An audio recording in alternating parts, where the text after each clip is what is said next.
De retour dans ce journal, passons à l'actualité internationale. Une nouvelle tragédie s'écoule au désert du Sahara. 49 personnes ont perdu la vie, prises au piège par une chaleur extrême au nord du Niger, près de la frontière algérienne.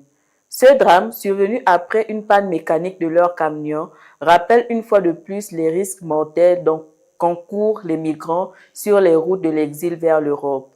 Reportage de Lionel Bougou. Les victimes ont été inhumées dans une fosse commune. Morts de soif, les 49 ressortissants nigériens ont été retrouvés sans vie dans le désert, a indiqué le gouvernorat d'Agadez qui administre cette zone.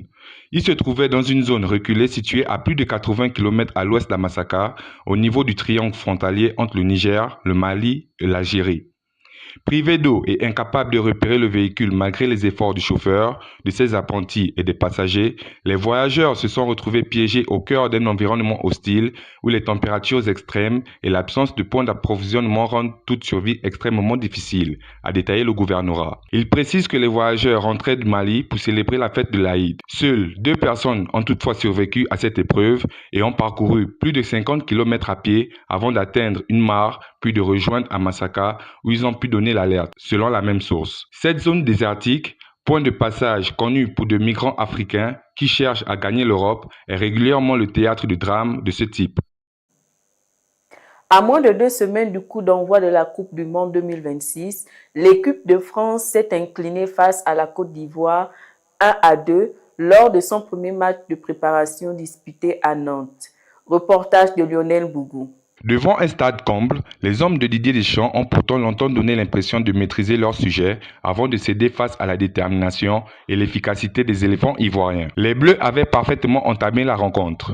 Dominateurs dans le jeu, ils ont logiquement ouvert le score grâce à Ryan Cherki. Le jeune milieu offensif a illuminé la première période d'un geste de grande classe, concluant une action collective bien construite pour donner l'avantage aux Français. Portés par un Kylian Mbappé très actif, les tricolores semblaient alors en mesure de contrôler les débats jusqu'à la pause. Mais le visage du match a changé dès le retour des vestiaires.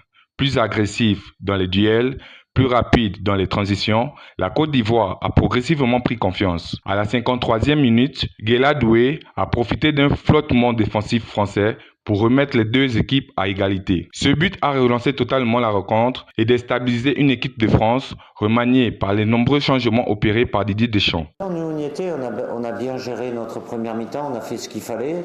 La qualité de cette équipe de Côte d'Ivoire, on l'a vu à travers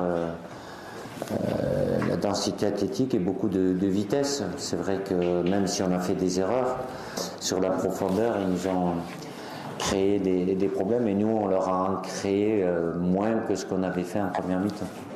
Donc avec des enseignements et une équipe de Côte d'Ivoire qui a beaucoup de similitudes avec celle du Sénégal. Les éléphants ont continué à pousser et ont été récompensés une seconde fois à la 84e minute de jeu. Jusqu'ici, invaincus contre les éléphants, les Bleus voient ainsi leur série de 9 matchs sans défaite prendre fin au pire moment, même si l'objectif principal reste d'être prêt pour l'entrée en lice au mondial. Les Français disposent d'un dernier match de préparation avant leur départ pour la Coupe du Monde, tandis que la Côte d'Ivoire pourra s'appuyer sur ce succès de prestige pour aborder la compétition avec confiance. On gagne après avoir été mené contre une très bonne équipe. Je pense qu'ils sont pas numéro 1 pour rien, c'est le moins qu'on puisse dire.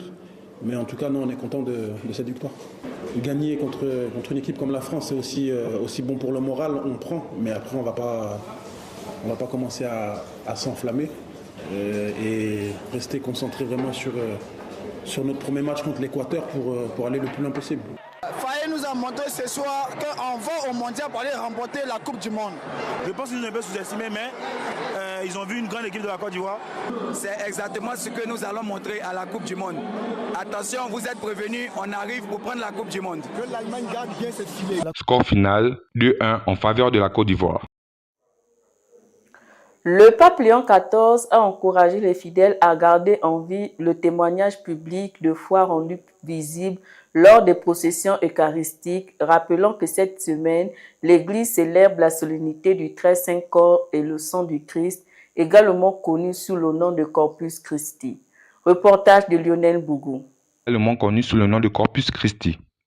Dans l'Eucharistie, nous contemplons Jésus, le pain brisé et donné à chacun de nous, a déclaré le pape Léon XIV dans sa salutation aux pèlerins italophones à la fin de son auditoire général. Les processions avec le Saint-Sacrement qui se déroulent dans les rues de nombreuses villes sont l'expression de la dévotion eucharistique populaire. À cet égard, je vous encourage à maintenir en vie une belle manifestation publique de la foi, a déclaré le pape Léon XIV. Dans le calendrier liturgique de l'Église, la fête du Corpus Christi tombe le jeudi suivant la solennité de la Très Sainte Trinité. Cependant, dans la plupart des diocèses américains, la célébration de la solennité est transférée au dimanche suivant afin que plus de gens puissent participer.